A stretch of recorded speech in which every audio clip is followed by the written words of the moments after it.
Hello दोस्तों, नमस्कार। स्वागत है आपका सक्सेस इन हिंदी अकेडमी। देखिए, हम पढ़ेंगे आज आरो भाग 1 का कृष्णनाथ। ठीक है, इससे पहले भी मैंने काफ़ी लेखक परिचय करवाए हैं। अब तक के जितने भी शुरुआत से सारे मैंने संपूर्ण कर दिए हैं। अगर आप वो देखना चाहते हैं तो बाकी की वीडियो देखें। और ये वीडियो एचटेट के लिए, एचटेट पीजीटी, इसके साथ ही एचपीएससी पीजीटी जो आपका सब्जेक्टिव पेपर होगा, यानी जो लिखित पेपर होगा, उसके लिए बहुत महत्वपूर्ण रहने वाली है। अगर आप इसे 0 से लेकर 100 तक अपना पूरा पाठ्यक्रम करना चाहते हैं तो आप चैनल को सब्सक्राइब कर सकते हैं, वीडियो को लाइक और शेयर कर सकते हैं। और सबसे बड़ी खुशी की बात यह है कि ये बिल्कुल निःशुल्क है। इसके साथ ही आप टेलीग्राम ग्रुप से भी अवश्य जुड़े। टेलीग्राम का लिंक मैं वीडियो के नीचे दे दूँगी, वो भी बिल्कुल निःशुल्क है। तो चलो अब बगैर देरी करे शुरुआत करते हैं। चलते चलते अंत नहीं, अंत बिना छुटकारा नहीं, इसलिए तपस्या दुआ है, यानी इच्छा है जान लेने की, पहचान लेने की, लद्दाख में राग विराग। तो ये जो पंक्तियाँ दी गई हैं कि चलते चलते अंत नहीं, अंत बिना छुटकारा नहीं, इसलिए तपस्या दुआ है, यानी इच्छा है जान लेने की, पहचान लेने की, लद्दाख में राग विराग। तो मैं आपको ये बात अवश्य बता देना चाहूँगी, अगर आप इस प्रकार की जो पंक्तियाँ लिखते हैं तो आपके पेपर में 4 चांद लग जाते हैं। देखो, सामान्य रूप से जो एनसीईआरटी में दिया है वो तो सभी बच्चे लिखेंगे, ठीक है, लेकिन सबसे ज़्यादा से ज़्यादा नंबर कौन जुटाएगा, अपना चयन पक्का कौन करेगा, तो ज़्यादा से ज़्यादा बेहतर लिखेगा, यानी औरों से जो बेहतर होता है वही अपना चयन आगे ले जाता है। ठीक है, तो आपको क्या करना है, ये लाइन अवश्य लिखनी है। थोड़ा सा और समय निकाल कर और थोड़ी सी मेहनत कीजिए और ये लाइन आप अवश्य लिखेंगे। ठीक है, मैं हर लेखक परिचय में, कवि परिचय में ये बताती हूँ कि ये लाइन लिखना एक तरह से आप देखा जाए, अगर आपको देखें, वैसे तो आप मत लिखिए, ठीक है, अगर आपको याद नहीं हो रही है तो मत लिखिए, लेकिन अगर आप लिखोगे तो एक तरह से आपका जो चयन है वो अनिवार्य हो जाएगा। अनिवार्य इसलिए हो जाएगा क्योंकि आप औरों से बेहतर लिख रहे हैं, और जो पेपर चेक करेगा आपका लिखित, तो उसको ये तो देखना चाहिए भाई नंबर इसको औरों से ज़्यादा हम कैसे दें। मान लीजिए आपका लेखक परिचय आता है 10 नंबर का, ठीक है, और 10 नंबर में से अब इतना ही आपने एनसीईआरटी का लिखा तो आपकी जाहिर सी बात आपको 5 या 6 नंबर ही मिलेंगे। लेकिन जो इसके साथ ही एक्स्ट्रा तथ्य भी जो लिखेगा उसके नंबर ये हो जाते हैं औरों से 2-3 नंबर, एक ही प्रश्न में आपके 2-3 नंबर ज़्यादा बन जाते हैं। वैसे आप भावी शिक्षक को समझदार हो, समझ गए कि मैं क्या कहना चाह रही हूँ। आगे देखिए कृष्णनाथ का, तो यहाँ देखेंगे इनका जन्म 1974 वाराणसी उत्तर प्रदेश, तो ये उत्तर प्रदेश जगह 1974 और वाराणसी में इनका जन्म हुआ था। आगे बढ़ते हैं, इनकी प्रमुख रचनाएं हैं। आप रचनाएं को ध्यान से देखेंगे, शुद्ध का काफ़ी, मतलब शुद्ध के काफ़ी नंबर करते हैं। तो मैं एक बात और बता देना चाहूँगी कि जब आप कमेंट में जवाब मांगते हैं, यानी किसी प्रश्न का उत्तर मांगते हैं, उस समय आप रोमन भाषा में लिखते हैं, लेकिन हमारी जो हिंदी की लिपि है वो देवनागरी है। ये नहीं कि मेरे आपको समझ में नहीं आता या मैं आपको उत्तर देने में तो थोड़ी सी कठिनाई समझती हूँ, ऐसा नहीं है। अब आप लिखित पेपर देने जा रहे हैं, ठीक है, तो लिखित जब आपको लिखना है तो जाहिर सी बात आपको शुद्ध का भी ध्यान रखना होगा, और जब आप एक ही लाइन में इतनी अशुद्धियाँ करोगे तो जाहिर सी बात आपके नंबर भी कटेंगे। तो आप समझदार हो, जब भी आप लिखें तो अब लिखने का अभ्यास भी आपका हो जाएगा। आपको खुद ये मालूम होगा कि हमारी जो वर्तनी है, हमारी भाषा जो देवनागरी, हम कितना शुद्ध लिख रहे हैं, कितना अशुद्ध लिख रहे हैं। ठीक है, तो कोशिश कीजिए कि कम से कम 1-2 पेज तो डेली लिखिए। प्रतिदिन आप लिखोगे, आपका लिखने का अभ्यास भी होगा। इसके साथ ही आपको अपनी कमियों का भी अंदाज़ा हो जाएगा, हमारी ये कमी है और हमारी ये ताकत है।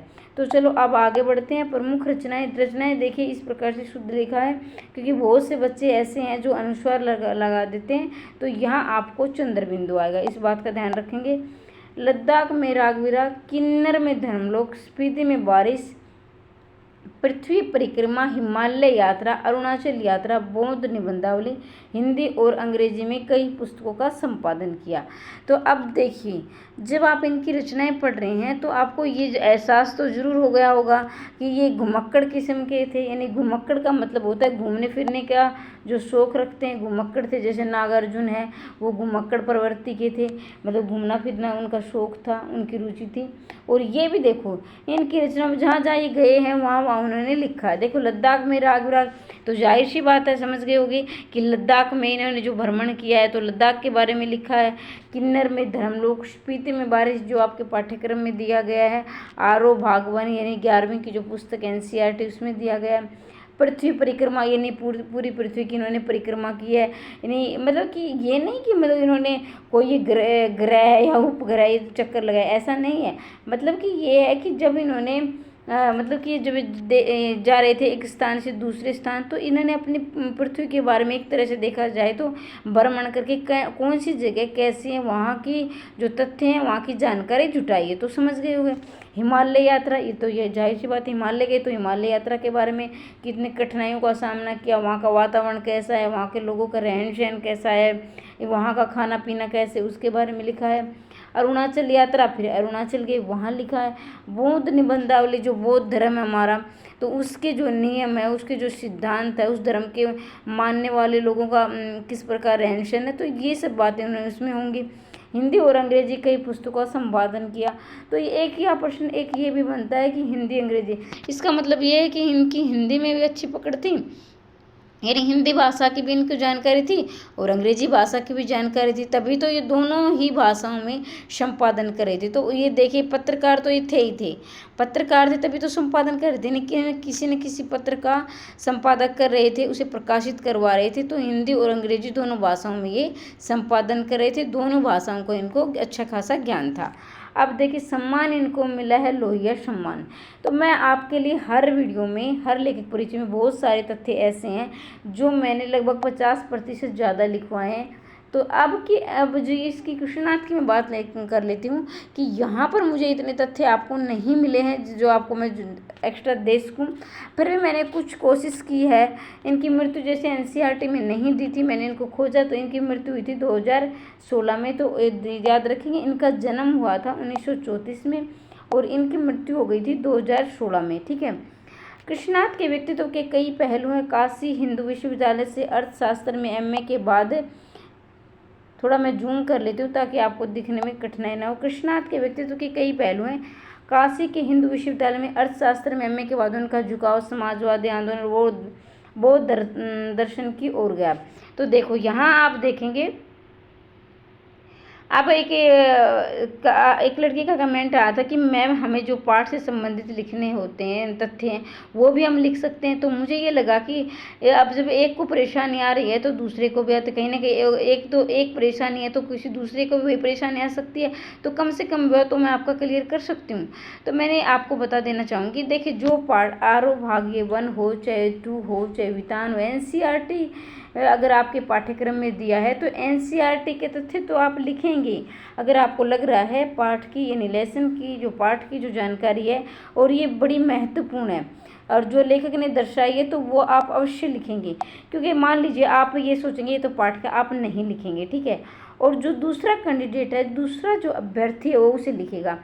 तो देखो भाई, जो पेपर चेकर है उसे कहीं ना कहीं नंबर जो वो आपको ज़्यादा से ज़्यादा दे सके, उसी कोई दुश्मनी तो है नहीं आपसे कि वो आपको नंबर नहीं देगा, लेकिन वो नंबर देगा तो उसे जगह तो दिखनी चाहिए भाई, आपने लिखा क्या है, कहाँ वो नंबर दे।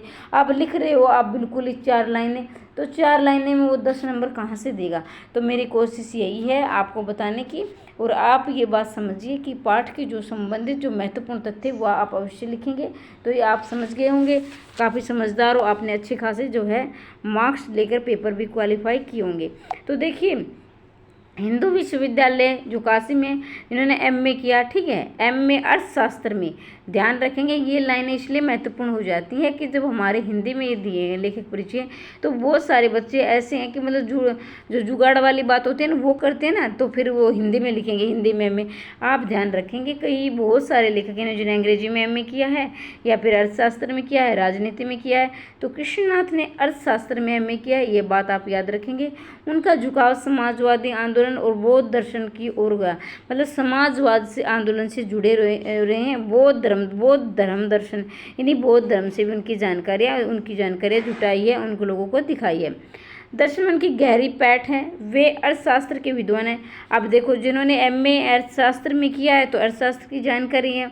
मान लीजिए आपने हिंदी में एमए किया है तो आपको हिंदी की जानकारी है, आप उनके लेक्चरर बनने जा रहे हो, जो नेट क्वालिफाइड है वो प्रोफेसर भी बनने जा रहे हैं। तो जिस में आप अपनी डिग्री प्राप्त करते हैं तो ये तो समझने वाली बात है कि आपको गहनता से उनकी जानकारी होगी, और गहनता की जानकारी है तो फिर आपको दिखानी भी पड़ेगी।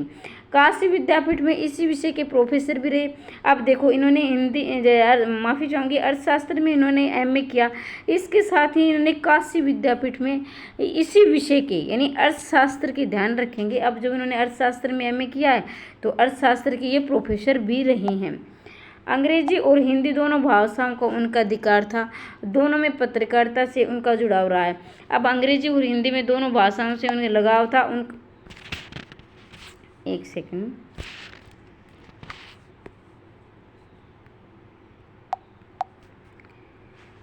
भाई हिंदी और अंग्रेजी इनको दोनों भाषाओं में इनका अच्छी खासी पकड़ थी, यानी दोनों पर इनका अधिकार था, दोनों में इन्होंने अपनी नॉलेज प्राप्त कर रखी थी। दोनों पत्रिकाओं से उनका जुड़ाव रहा। हिंदी की साहित्यिक पत्रिका, अब जो हिंदी में इन्होंने पत्रिका निकाली है उसका नाम है कल्पना। याद रखो, नाम से ही आपको पता चल रहा है कि कल्पना नाम ही उनका हिंदी में, तो हिंदी की ये पत्रिका रहेगी। इसके साथ अंग्रेजी की मैनकाइंड, अब देखो इसका नाम से पता चल रहा है कि ये अंग्रेजी भाषा में होगी क्योंकि इसका नाम है मैनकाइंड, ये अंग्रेजी का नाम है तो अंग्रेजी में इनका संपादन किया था मैनकाइंड का। ठीक है, याद रखेंगे कल्पना है ये हिंदी की पत्रिका रही है। ठीक है, दोनों में इनका संपादन कृष्णनाथ ने किया है। राजनीति, पत्रकारिता और अध्यापन की परीक्षा गुजरते बौद्ध दर्शन को और मुड़े। अब देखो इन्होंने अर्थशास्त्र की नॉलेज प्राप्त की, फिर ये राजनीति में, फिर इन्हें पत्रकारिता में और अध्यापन यानी बच्चों को इन्होंने पढ़ाया भी है। फिर ये बौद्ध धर्म दर्शन की ओर चले गए, यानी बौद्ध धर्म की जानकारी लेने लगे। भारतीय और तिब्बत आचार्य के साथ बैठकर नागार्जुन के दर्शन और वज्रयानी परंपरा का अध्ययन शुरू किया। अब देखो भारतीय और तिब्बती यानी जो भारत के जो लोग थे, इसी के तिब्बत के आचार्य थे, जो आचार्य उसे कहा जाता है जो किसी क्षेत्र में अच्छा प्रकांड ज्ञान प्राप्त कर लेता है। अब देख संस्कृत के देखो, अब संस्कृत भाषा से आप सही अच्छी तरह समझोगे। संस्कृत का मान लीजिए जैसे एक टीजीटी का टीचर, उसे टीचर बोला जाएगा। फिर क्या है वो, अगर वो +2 तक यानी 12वीं तक पढ़ा रहा है उसे लेक्चरर बोला जाएगा, प्रवक्ता है। फिर आगे उसे क्या बोला जाता है, उसके बाद वो बन जाता है प्रोफेसर, और इसके साथ PhD वगैरह कर लेता है तो उसे आचार्य बोला जाता है क्योंकि उसका फील्ड का उन्हें महारत हासिल कर रखी है। ठीक है, तो यहाँ आप देखेंगे उन्हें भारतीय और तिब्बत आचार्यों के साथ बैठकर उन्हें नागार्जुन के दर्शन और वज्रयानी परंपरा का अध्ययन शुरू किया। अब उन्हें भारत और तिब्बत के जितने आचार्य थे उनके साथ बैठकर और उन्हें नागार्जुन के दर्शन और वज्रयानी परंपरा का अध्ययन शुरू किया, यानी और ज़्यादा जानकारी लेनी शुरू की। भारतीय चिंतक जे कृष्ण मूर्ति ने जब से बौद्ध विद्वानों के साथ चिंतन मनन शुरू किया तो कृष्णनाथ भी उसमें शामिल थे। बौद्ध दर्शन पर कृष्णनाथ ने काफ़ी कुछ लिखा। अब जाहिर सी बात है, एक बात आप स्पष्ट कर देना चाहूँगी, आप समझ गए कि बार बार बौद्ध दर्शन का जिक्र आ रहा है तो बौद्ध धर्म दर्शन से इन्होंने जितनी भी जानकारी वो जुटाई है उनके बारे में लिखा भी है। ठीक है, लेकिन लिखना क्या है लास्ट में जो मैं बताऊँगी तो आपको अपनी भाषा में ही आप इसे लिखोगे। ठीक है, आगे बढ़ें। और एक बात मैं और क्लियर कर देना चाहती हूँ आपके सामने कि देखो कुछ बच्चे क्या है कि मतलब कि आपने कोई कहानी पढ़ी, कोई कहानी संग्रह है, उसके बारे में जानकारी, कोई संस्मरण है आपके पाठ में। ठीक है, कोई संस्मरण है, रिपोर्टाज है, तो इस प्रकार जो भी आप पढ़ें तो मुझे जहाँ तक लग रहा है आपके ज़्यादातर प्रश्न कैसे बनेंगे कि इस कहानी की समीक्षा लिखिए। ठीक है, या फिर आलोचनात्मक ढंग से इस संस्मरण का आप उल्लेख कीजिए, या फिर मान लीजिए गलता लोहा है, गलता लोहा में जो त्रिलोक जो मास्टर है और इसके साथ ही जो मेधावी छात्र है मोहन। ठीक है, हो सकता है कि आपके सामने ये प्रश्न बन जाए, आप त्रिलोक मास्टर की जगह होते तो क्या उन्होंने बोला था कि तेरे जहन में विद्या का ताप कहाँ घुसेगा, रे तेरे में तो लोहा भरा है। तो इस प्रकार एक अध्यापक के मुख से ये जाति सूचक शब्द, उस समय जाति भेदभाव इतना था कि अध्यापक भी इसमें जकड़े हुए थे। उन्होंने समाज को एकता का भाव दिखाना चाहिए, लेकिन अध्यापक भी उसमें ऐसी मानसिकता थी कि बच्चों को स्कूल में भी असमानता का यानी भेदभाव का सामना करना था। अगर आप वहाँ होते तो क्या करते। तो जब भी आप पढ़ने बैठें उसको आलोचनात्मक ढंग से पढ़ेंगे, क्योंकि आप प्रवक्ता बनने जा रहे हो, लेक्चरर बनने जा रहे हो, तो आपके दृष्टिकोण ऐसा होना चाहिए, उसका सही और गलत का आप अपने दृष्टिकोण से मूल्यांकन कर सकें। यानी आप अपने आप को पढ़ रहे हो तो उस जगह अपने आप को उस करैक्टर में ढाल के देखिए। यानी आप एक अभिनेता का रोल निभाइए, अभिनेता या अभिनेत्री का रोल निभाइए। अगर मैं ये इस जगह होता तो क्या करता। मान लीजिए मोहन के पढ़ने में परेशानी हो रही है, वो एक नौकर की तरह बनकर रह जाता है जो गांव के किसी रमेश के साथ जाता है। तो आप देखिए, अगर आप मोहन की जगह होते तो अपने आप को कहाँ, आपका जो सपना है, अपने माँ बाप का सपना है, आप उसे लक्ष्य में प्राप्त करने में क्या आपकी भूमिका होती, आप उन परिस्थितियों से कैसे जूझते। इसी तरह मतलब ये नहीं है कि सिर्फ गलता लोहा के बारे में मैं कह रही हूँ। कोई जैसे वो मन्नू भंडारी का आपका दिया है रजनी, जो आपका पाठ है, उसमें क्या है, उसमें दिया गया है कि किस पर ट्यूशन से संबंधित समस्या है। ठीक है, उसमें ट्यूशन से संबंधित समस्या है, तो वहाँ आप उस समस्या से कैसे, क्या आप टीचर होते तो वो क्या आप भी मार्क्स ट्यूशन न लेने वाले बच्चों के कम लगाते। तो इसी तरह से जब आप पढ़ने बैठें आलोचनात्मक ढंग से पढ़िए, अपने आप को उस करैक्टर में ढाल के पढ़िए। और एक मतलब कि मैं ये हर वीडियो में बोलती हूँ, जो पुराने वाले बच्चे हैं वो मुझे जानते हैं कि मैं किस तरह से आपको पढ़ाती हूँ। मतलब कहने का अभिप्राय ये है कि हर कितनी बुरी परिस्थितियाँ आए, आपका दृष्टिकोण, एक अध्यापक हैं आप, तो आपका दृष्टिकोण हमेशा सकारात्मक होना चाहिए। ठीक है, तो हम आपको क्या करना है कि उसका जब समीक्षा कर रहे हो या अपनी आलोचना अपने शब्दों में लिख रहे हो, तो आपको है ना उस समस्या से जूझ कर उस पर जीत हासिल करनी है, विजय प्राप्त करनी है। आपको एक दृष्टिकोण आपका सकारात्मक होना चाहिए, समाज के लिए आप प्रेरणा स्रोत बन सको, पथ प्रदर्शक बनो, ये आपका रवैया होना चाहिए। ठीक है, तो समझ गए होंगे। मैं कुछ बच्चों को लग रहा है कि मैं कुछ ज़्यादा आपका टाइम लेती हूँ, मेरा मतलब ये है कि आपको हर तरह से तैयार करना है। ठीक है, अब देखो रटी रटाई बातें तो तकरीबन सभी रटने बैठे होंगे, सभी तैयारी कर रहे हैं, लेकिन चयन उन्हीं का होगा जब उसे अपने दृष्टिकोण को हर तरह से सोचेगा, समझेगा। अब रटने की आवश्यकता नहीं है। मैं अब ही कह रही हूँ कि आपका एनसीईआरटी का आप कुछ नहीं छोड़ेंगे, 0 से लेकर 100 तक की तैयारी करेंगे। और आपका ये सभी मैं 0 से लेकर 100 तक बिल्कुल निःशुल्क करवाऊँगी, चाहे आरो भाग 1 है या 2 है। और जिसने जो पहली बार चैनल पर आया तो चैनल को सब्सक्राइब कर सकता है, वीडियो को लाइक और शेयर कर सकता है। टेलीग्राम का लिंक मैं वीडियो के नीचे दे दूँगी, टेलीग्राम से आप अवश्य जुड़ेंगे।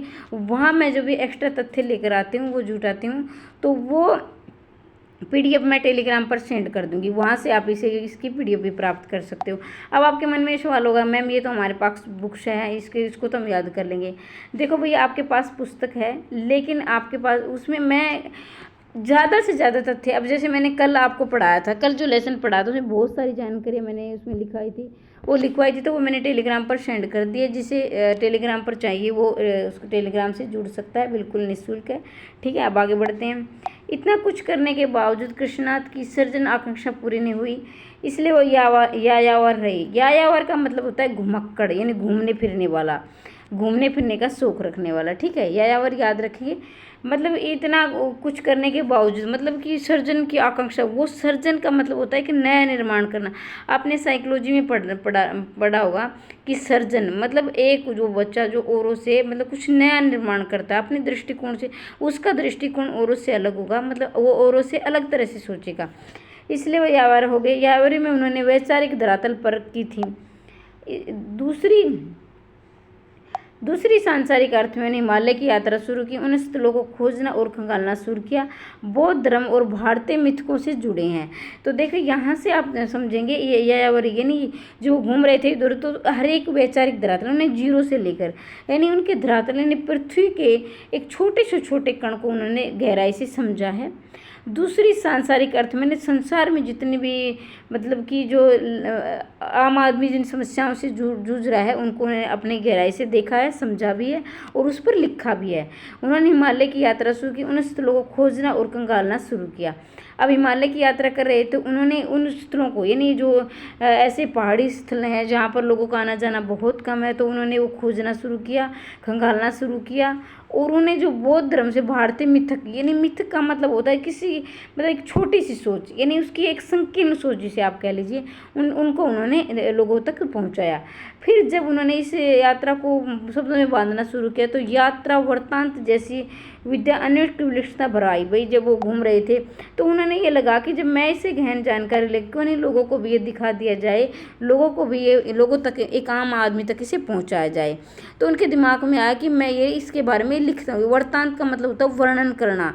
किसी भी, आप मान लीजिए आप कहीं उदाहरण लिख के तौर पर आप कहीं, आप खुद कहीं स्कूल में टूर जा रहे हैं, हमारे आप प्राइवेट क्षेत्र के अध्यापक हैं और आप बच्चों को टूर पर ले जा रहे हैं, तो वहाँ के बारे में आपने जो देखा, जो समझा, घर आकर आप उसके बारे में, भाई वहाँ गए ऐसा ऐसा हुआ, तो वहाँ के बारे में पूरा आपने शब्दों में लिख दें। ये अब ये आपके शब्द कैसे भी हो सकते हैं। मान लीजिए आपका दृष्टिकोण, मैं उसको अलग तरीके से देख रही हूँ, आप अलग तरीके देख रहे हैं, कोई और अलग, तो आप अपना दृष्टिकोण उसमें अपना वर्णन करेंगे जो भी आपने अनुभव किया। तो इसी प्रकार से इन्होंने भी जिस जगह पर गए अपना वृत्तांत अपने शब्दों में उसके बारे में लिखा है। कृष्णनाथ जी की यात्रा करते हुए उन्होंने वे सिर्फ पर्यटक नहीं रहते बल्कि एक तत्ववेता की तरह वहाँ का अध्ययन करते चले। अब देखिए हम क्या करते हैं, जब मान लीजिए हम कहीं भी टूर पर गए तो हम पर्यटक उसको सिर्फ देख कर रह जाते हैं, ठीक है, लेकिन उन्होंने ये नहीं किया, उसको मतलब अनुभव, ये देखा और समझा, अनुभव किया, फिर लोगों तक पहुंचाया, उसको लिखा। तो तभी तो मैंने छोटी छोटी बारों में, छोटी छोटी चीज़ों के बारे में गहनता से देखा, भाई ये क्यों है, कैसे है और इसमें क्या सुधार है। तो एक खोज, मतलब कि बोलते हैं ना कि खोजी पत्रकार की तरह, वो वाला एक साइंटिस्ट होता है ना, किसी बात को बहुत गहराई से, वैज्ञानिक होते हैं, साइंटिस्ट होते हैं, वो बड़ी गहराई से सोचते हैं, तो वो उनका इनका रवैया रहा है। बल्कि उस स्थान विशेष से जुड़ी स्मृतियों को उगाड़ते हैं। वे स्मृतियाँ होती हैं जो इतिहास के पर्वों में सिर्फ स्थानीय होकर रह गई है। मतलब जहाँ ये गए तो उन्होंने उनकी यादें, उन्होंने, आप मान लिया आप कहीं जा रहे हो तो आपको याद तो होगा ना, आप लिख रहे हो तो याद तो होगा, तभी तो आप लिखोगे। अब आप भूल गए तो उसके बारे में क्या लिखोगे। तो उन्होंने जहाँ पर ये गए तो उन्होंने अपनी यादों को ताज़ा संजो कर रखा, उसके बारे में लिखा। इतिहास, मतलब इतिहास से जुड़ी, जैसे आप अब जो बौद्ध हैं, जैन धर्म है, तो ये हमारा इतिहास है, हमारा अतीत है। तो इतिहास के बारे में मान लीजिए अब जो पौराणिक स्थल है तो वहाँ से जैसे मोहनजोदड़ो है और भी भगवानपुरा है, तो इस जगह पर बहुत सारे ऐतिहासिक तथ्य मिले हैं, वहाँ के मटके मिले हैं, वहाँ के जेवर मिले हैं। तो इस जगह जो जो चीज़ें मिलती हैं उससे हम अनुमान लगाते हैं ये कितनी पुरानी है, वहाँ के लोगों का रहन सहन कैसा होगा, उनके घर कैसे होंगे, किस प्रकार के वो आभूषण पहनते होंगे, क्या उनका खाना पीना है। तो इसी प्रकार से जहाँ पर गए तो इन्हें इतिहास से संबंधित तथ्य जुटाए हैं, उनके बारे में देखा है, समझा है, लिखा है और लोगों तक पहुँचाया, लोगों को उनको जानकारी दी है। लेकिन का संपूर्ण भारतीय लोकमानस से गहरा रिश्ता है। अब देखो, ये मतलब ये नहीं कि उन्होंने जहाँ घूमने गए खुद देखा समझा रहेगा, लेकिन उन्हें संपूर्ण भारतीय, यानी जो अपना पूरा भारत देश है, प्रत्येक व्यक्ति को इसकी जानकारी मिले, उनने अपना गहरा रिश्ता बनाया है लोकमानस यानी प्रत्येक लोगों से। पहाड़ के किसी छोटे शिखर पर दुबक कर बैठी विस्मृति सी मानो कृष्णनाथ की प्रतीक्षा कर रही है। अब ये देखो, एक एक पहाड़ पर गए तो वहाँ पर इन्होंने देखा कि पहाड़ के मतलब ये वहाँ के पशु पक्षी हैं, पेड़ पौधे, तो उन्होंने लगा कि वो एक मतलब कोई भी चीज़ जैसे दुबक कर कोई चीज़ है उसे इंतजार कर रही हो। ऐसा नहीं है कि वो सच में उसका इंतजार, ये प्रतीकात्मक रूप से, जैसे आप कविता लिखते हो, एक बेल के बारे में लिख रहे हो तो उसको महिला, मान ली किसी नारी के बारे में उसका वर्णन कर दे, उसको सजीव एक नारी का रूप दे दिया, जैसे जूही की कली है, तो ये इतनी कि मतलब वो हलचल ऐसी कर रही है। तो यही एक लेखक और कवि की निशानी होती है। सबसे पहले बड़ी विशेषता ये होती है कि ये निर्जीव चीज़ में भी जान डाल देते हैं। तो इसी तरह से इन्होंने कि मतलब एक एक पहाड़ पर गए, वहाँ एक एक स्मृति के बारे में देखा, समझा, बड़ी गहराई से सोचा, तो ऐसा लग रहा है कि ये चीज़ें जो छोटी छोटी चीज़ें उनका इंतजार कर रही हो, ये नहीं अब वो कब आएंगे भी हमारे बारे में लिखें। तो ये एक मतलब ये कि निर्जीव चीज़ में सजीवता लाने की बात है, ठीक है।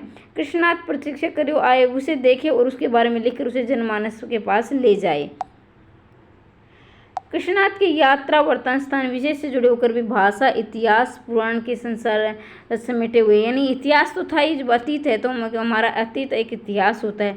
भाषा भी की है, मतलब हम जब किसी भाषा में लिख रहे हैं तो ऐसा नहीं अब मैं बोल रही हूँ तो आपकी समझ में आ रहा है क्योंकि मैं हिंदी भाषा बोल रही हूँ। अब मैं ये है कि मैं अब बोलने लगूँ, फ्रेंच बोलने लगूँ या कुछ और, तो आपको क्या समझ में आएगा।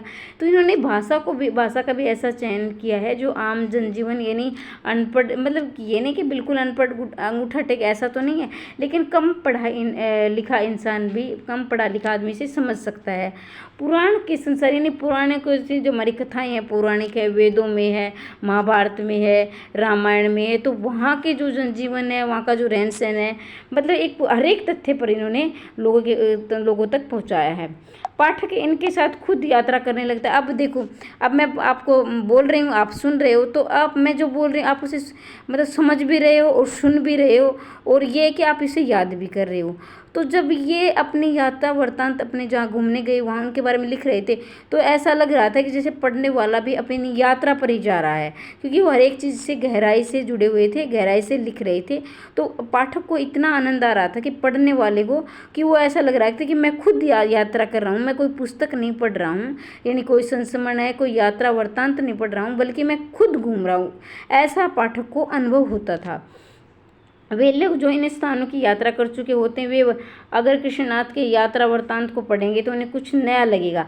अब मान लीजिए हिमालय पर आप भी गए और मैं भी गई, और फिर कृष्णनाथ को हम अपने साथ ही लगा लीजिए, वो भी गए। अब मैं क्या करूँगी कि मतलब ये पहाड़ है, इतनी तक आप भी सोचेंगे, लेकिन जो हमारा जो लेखक है वो हर एक छोटी छोटी बातों को, हम गए तो हमने कुछ ऐसा नहीं लगा, लेकिन हम जब इनकी यात्रा वृत्तांत पढ़ेंगे तो हमें कुछ नया लगेगा। फिर आपको महसूस होगा कि हम वहाँ गए थे, हमने तो ऐसी चीज़ नहीं देखी, हमने तो ये चीज़ महसूस नहीं की, लेकिन इनका जो रवैया था, इनका जो स्वभाव था, ये छोटी छोटी चीज़ों को गहराई से समझते थे, और उसमें मतलब हम वहाँ घूम के आ गए तो भी हमें नयापन लगेगा। हमने वो चीज़ नहीं देखी, मतलब देखी फिर हमने समझी नहीं, लेकिन जब हम इनके वृत्तांत पढ़ेंगे तो इन्हें कुछ नया और भी नया नया देखने को मिलेगा। उन्हें महसूस होगा कि पुरानी यात्रा अधूरी थी, तो हमें ये लगेगा कि मतलब हम गए थे पुराने, हमने तो ये चीज़ देखी नहीं, हम तो अधूरे रह गए, हमने क्यों नहीं देखी, तो क्योंकि इन्होंने वो एक एक चीज़ें मतलब गहराई से समझी है। कृष्णनाथ की यात्रा वृत्तांत को पढ़कर वह पूरी हो गई। स्पीति में अभी देखो, स्पीति में बारिश पाठक की यात्रा वृत्तांत, ये आप लाइनें जरूर लिखोगे। मैं इस पर IMP लगा देती हूँ कि बहुत बहुत महत्वपूर्ण है, इंपॉर्टेंट लाइन है, क्योंकि ये लाइनें इसलिए बोल रही हूँ क्योंकि ये इस पाठ का उद्देश्य है। जो पाठ दिया गया है स्पीति में बारिश, ये उद्देश्य। कई बार मैं एचटेट वाले बच्चों की बात करती हूँ जो एचटेट की तैयारी कर रहे हैं, तो उनके पास 4 विकल्प होंगे, यानी 4 ऑप्शन होंगे। तो उनके ऑप्शन दिया होगा, जैसे यात्रा वृत्तांत है, कहानी है, नाटक, उपन्यास, निबंध, जो भी होगा दिए होंगे। लेकिन बच्चों आपको एक जो ऑप्शन ये जरूर मिलेगा कि यात्रा वृत्तांत है, ठीक है। तो आप याद रखेंगे यात्रा वृत्तांत है। अगर आप गहराई से सोच रहे हो, समझ रहे हो किसी पाठ को, तो आप पढ़ते पढ़ते भी आपको एहसास होने, रटने की बात नहीं है। क्योंकि देखो बारिश के बारे में वर्णन है कि वहाँ बारिश कैसे होती है, तो जाहिर सी बात है कि वहाँ ये गए होंगे, तो तभी तो इनको पता है कि ऐसे ऐसे बारिश होती है, वहाँ के लोगों का रहन सहन बारिश में ऐसा होता है, तो यात्रा वृत्तांत है, ठीक है। तो किसी चीज़ को रटने ये तो समझ लिया करो कि मान लीजिए आपने पढ़कर उस पाठ को भूल गई, उसमें क्या था, तो आप ये समझेंगे कि अब उसके बारे में गहना, तभी ये चीज़ वैसी थी, तो इसका मतलब कि यात्रा वृत्तांत है या फिर संस्मरण हो सकता है। कहानी है तो कोई पौराणिक ऐसी दी होगी, ठीक है। स्पीति हिमाचल के मध्य में स्थित है। जो स्पीति नामक जगह है, ये प्रश्न भी विकल्प जिसमें आ सकता है, जो आपके एस्टेट वाले बच्चे हैं जो एस्टेट की तैयारी कर रहे हैं, जिनके 4 विकल्प होंगे, तो ये आ सकता है कि हिमालय के पूर्व में स्थित है, उत्तर में है, दक्षिण में है, या फिर ये है कि ये राजस्थान में है, ऐसा भी ऑप्शन आ सकता है। तो आप याद रखेंगे कि हिमालय के मध्य में, यानी हिमालय जो जगह है हिमालय के बीच में है, मध्य मतलब बीच में जगह है ये, इतना आप याद रखेंगे।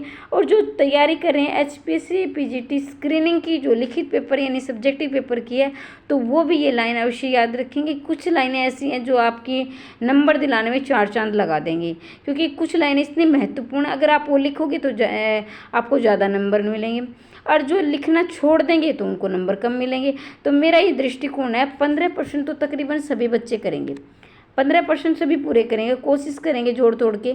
लेकिन आपको क्या करना, आपको बेहतर से बेहतर लिखना है, ठीक है। ये स्थान अपनी भौगोलिक एवं प्राकृतिक विशेषताओं के कारण अन्य पर्वतीय स्थलों से भिन्न है।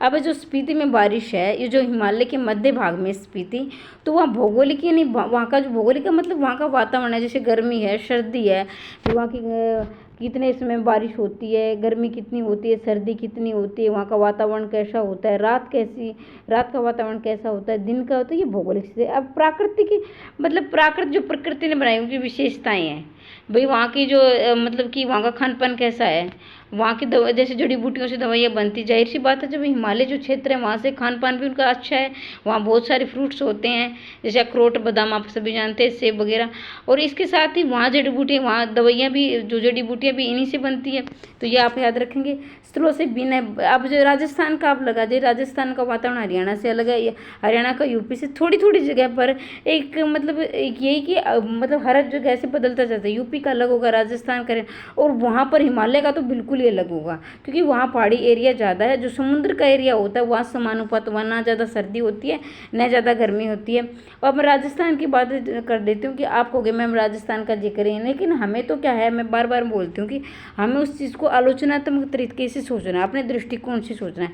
अब राजस्थान में क्या है, रेत का एरिया है, तो रेत क्या होगा, जल्दी ठंडा होगा, जल्दी गर्म होगा, तो वहाँ गर्मी भी ज़्यादा होगी, सर्दी भी ज़्यादा होगी। लेखक इस पाठ में स्पीति की जनसंख्या, ऋतु, फसल, जलवायु तथा भूगोल का वर्णन है जो एक दूसरे से संबंधित है। भाई जो स्पीति है, जो स्पीति नामक जगह है जहाँ पर स्पीति में बारिश दिखाई है, हिमालय का जो मध्य क्षेत्र है वहाँ की जनसंख्या है। भाई जनसंख्या जहाँ पर पहाड़ी एरिया है, जो जाहिर से पहाड़ी एरिया में जनसंख्या बहुत कम मिलती है, क्योंकि वहाँ का जो रहन सहन है काफ़ी कठोर होता है, लोगों को बड़ी कठिनाइयों का सामना करना पड़ता है। भाई पहाड़ों में पानी भी बहुत मुश्किल से उपलब्ध होता है, क्योंकि कुआं खोदना इतना आसान नहीं होता है, वहाँ ट्यूबवेल भी नहीं पहुँचाया जाता, क्योंकि पहाड़ है भी पत्थर का एरिया है और वहाँ के लोगों का रहन सहन बहुत कठिनाई भरा होता है। ऋतु, फसल, जलवायु, और वहाँ की जो फसलें, जैसे हमारे यहाँ गेहूँ होते हैं, तो हमारे जहाँ समतल भूमि होती है गेहूँ शस्य हो जाती है, लेकिन जो पहाड़ी क्षेत्र है वहाँ पर ये फसलें उगाना इतना आसान नहीं होता है।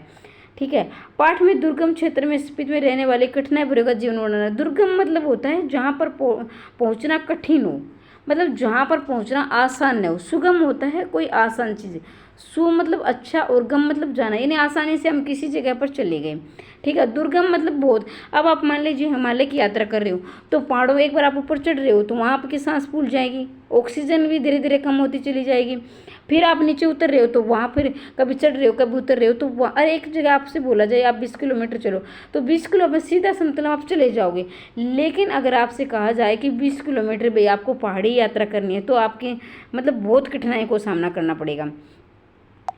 कुछ युवा पर्यटकों का पहुंचना स्पीति के पर्यावरण में बदल सकता है। भाई युवा है तो एक मतलब एक जो ज़्यादा एज का इंसान है वो जाएगा, वो तो थक जाएगा, लेकिन जो युवा पीढ़ी है, जो यंग है, वो चले जाएंगे। ठंडे रेगिस्तान जैसे स्पीति के लिए उनका आना बूंदों भरा एक सुखद संयोग बन सकता है। अब देखो यहाँ दिया है ठंडे रेगिस्तान। रेगिस्तान का मतलब आप सभी जानते हैं जहाँ बहुत रेतीला एरिया होता है, रेत के बड़े बड़े पहाड़ होते हैं, ऐसे से जैसे भी उनका आना जहाँ बूंदों बड़ा सुख संयोग बन सकता है। ठीक है। अब जब रेत का जहाँ एरिया है वहाँ बारिश हो जाए तो भाई उनको मतलब लोगों को बड़ा आनंद आएगा। भाई जब सूखा एरिया है बारिश में, तो अब इतने दिनों से गर्मी पड़ रही है, फसल नहीं हो रही है, और तो वहाँ बारिश हो जाती है तो मतलब बहुत अच्छा होगा। तो मैं बार बार बोल रही हूँ, अगर आपको 0 से लेकर 100 तक तैयारी करनी है, एस्टेट की तैयारी करनी है, या फिर HPSC PGT स्क्रीनिंग जो आपका सब्जेक्टिव पेपर होगा उसकी तैयारी करनी है, और आगे मैं जिसे भी यानी साहित्य है आपका मैंने संपूर्ण करवा दिया है, व्याकरण की तैयारी करनी है, तो आप चैनल को सब्सक्राइब कर सकते हो, वीडियो को लाइक और शेयर कर सकते हो। ठीक है। इसके साथ ही जब हमारा असिस्टेंट प्रोफेसर की भर्ती बहुत जल्द आने वाली है, खुशखबरी है नेट के बाद, तो मैं असिस्टेंट प्रोफेसर की भी आपकी तैयारी करवाऊंगी। अगर आप मेरे साथ जुड़ना चाहते हो शुरू से लेकर, अब ये नहीं कि मैंने एक टॉपिक साहित्य का उठाया, एक मैंने NCERT का उठाया और एक व्याकरण का उठाया, मैं ऐसा नहीं कि जो मेरे साथ पढ़ने वाले बच्चे हैं जो शुरू से जुड़े हुए हैं उन सबको पता है कि मैं क्रमबद्ध रूप से तैयारी करवाती हूँ, और क्रमबद्ध रूप से तैयारी करते हैं वही सिलेक्शन ले जाते हैं। और आपको सिलेक्शन अपना चयन पक्का करना है तो चैनल को सब्सक्राइब कर सकते हो, वीडियो को लाइक कर सकते हो, और सबसे बड़ी खुशी बात कि बिल्कुल निःशुल्क है। टेलीग्राम लिंक से जुड़ना ना भूले, टेलीग्राम का लिंक भी बिल्कुल निःशुल्क है, वहाँ पर मैं आपको एक्स्ट्रा जानकारी देती हूँ जो तथ्यों से भरी होती है। कुछ गूगल से जुड़ाकर और कुछ ज़्यादा से ज़्यादा पुस्तकें पढ़कर मैं आपको वहाँ जानकारी देती रहती हूँ, ताकि आप और भी ज़्यादा अपनी तैयारी को बेहतर कर सकें। ठीक है, मिलते हैं अगली वीडियो में। जय हिंद, जय भारत।